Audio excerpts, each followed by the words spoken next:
Hello everyone, welcome to the Ozark Outpost in Dixon, Missouri. This is going to be Japan and the Commonwealth, January 39. Tojo started out, there's Tojo land there. Tojo started out by getting stage 1 of long-range aircraft. So the Japanese now have 2 techs at stage 1, long-range aircraft and improved factories, and wartime economy at stage 2. Alright, they missed their spy ring role, they missed their counter-espionage role, the fellas in Tokyo aren't very happy right now. The Kempite is going to be going out to talk to some people, I think. Okay, for their build, they started a fleet carrier.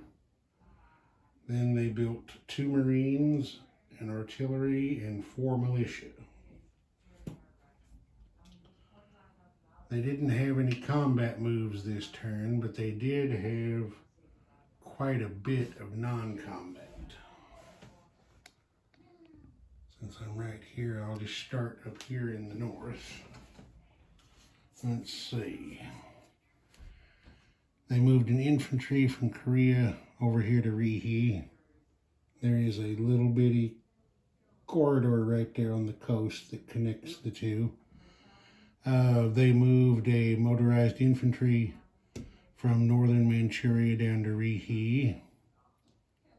From over here at eastern Manchuria, I believe they moved 1 infantry and a cavalry down to Rihe. Kind of bulking up there a little bit. Then let's see, there was a transport here. This is a different transport. There was a transport here, a Marine, and a motorized infantry. The Marine and the motorized infantry got on the transport and went over here to the Yellow Sea. The heavy cruiser that was here and this fleet carrier that was here went along with them. There was a fighter here at Kyushu. It flew over here to Korea.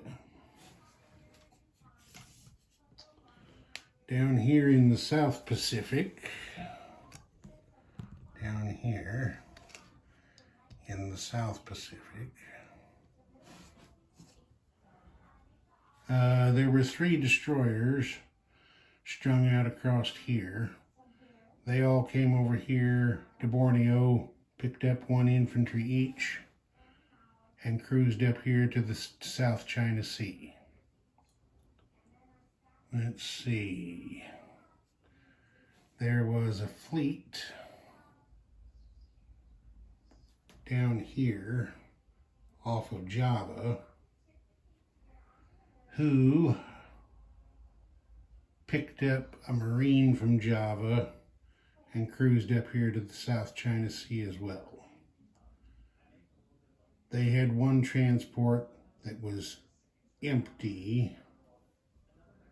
Let's see here, did I do that right? 1, 2.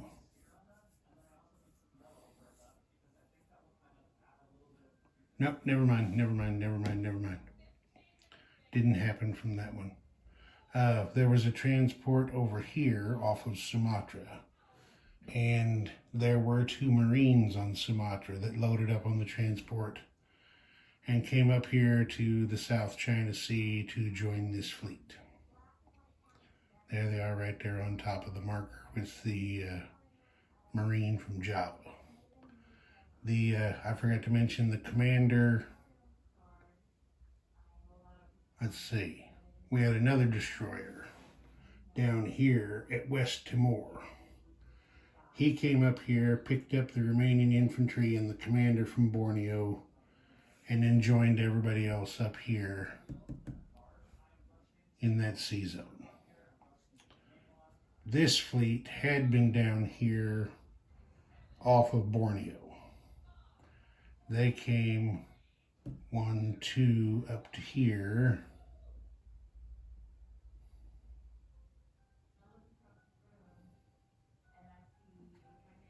I'm still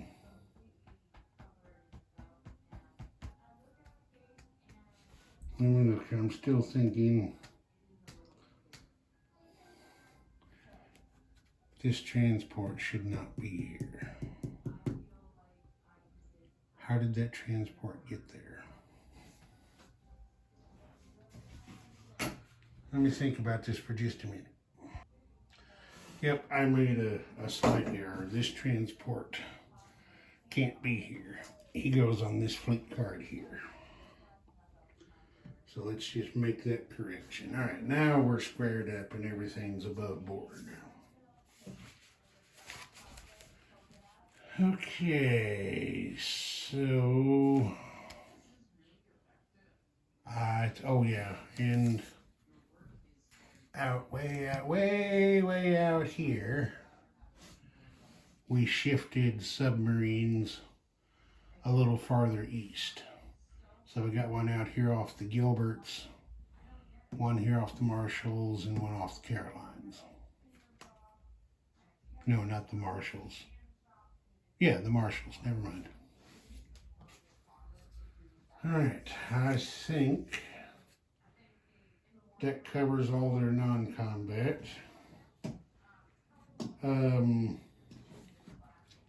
forgot to mention, January 39. So Japan aligned Siam. They picked up a militia down here, a destroyer, a torpedo boat destroyer, and added 1 IPP to their income. Okay, now we're ready for the end. They spent 6 oil moving all that stuff around, and they collected 5 for a net deficit of 1. All right, Commonwealth. Now they started out by racking up stage 2 of long-range aircraft and advanced ASW. So the British now have 3 techs going, and they're all 3 at stage 2.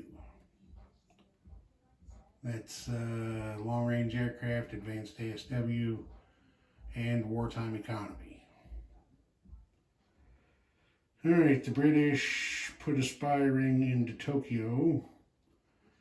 They did not do any counter-espionage roles because, true to history, MI5 is doing its job and every spy ring in London has been doubled.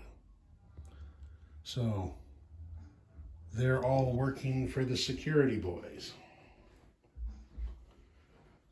For their build, the British finished their escort carrier and built a tactical bomber to go with it, and 1 militia.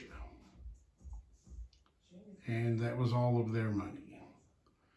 Far East Command started a minor shipyard. They built a colonial infantry and saved 6 rupees for next time. Anzac spent their 6 to start a battle cruiser. All right. There was a bit of non-combat for them. There had been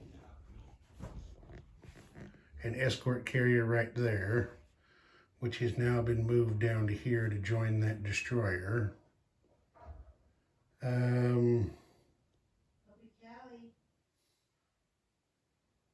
Well, geez, was that it? I thought I didn't know. I guess that was it for non-combat. Well, that's a bit. Oh, no, there was a bit more. There was some ships right there. They've all moved up into the Irish Sea. The passenger liner, transport, coastal defense ship, and torpedo boat destroyer. That escort carrier and fighter were built this round and placed there.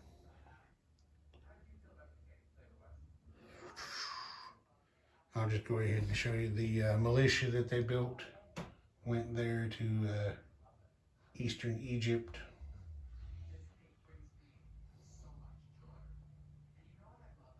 Yeah. And then FEC put their colonial infantry there at Singapore. And that was that. Okay, the UK spent 2 oil, collected 3 for a net gain of 1. FEC Anzac spent 0 and collected their 1. And that was that. The Brits collected 17 pounds to put in their bank. FEC got 8 rupees to go with the 6 they saved, gives them 14 next time. And Anzac collected another $6. This is Ozark Outpost, over and out.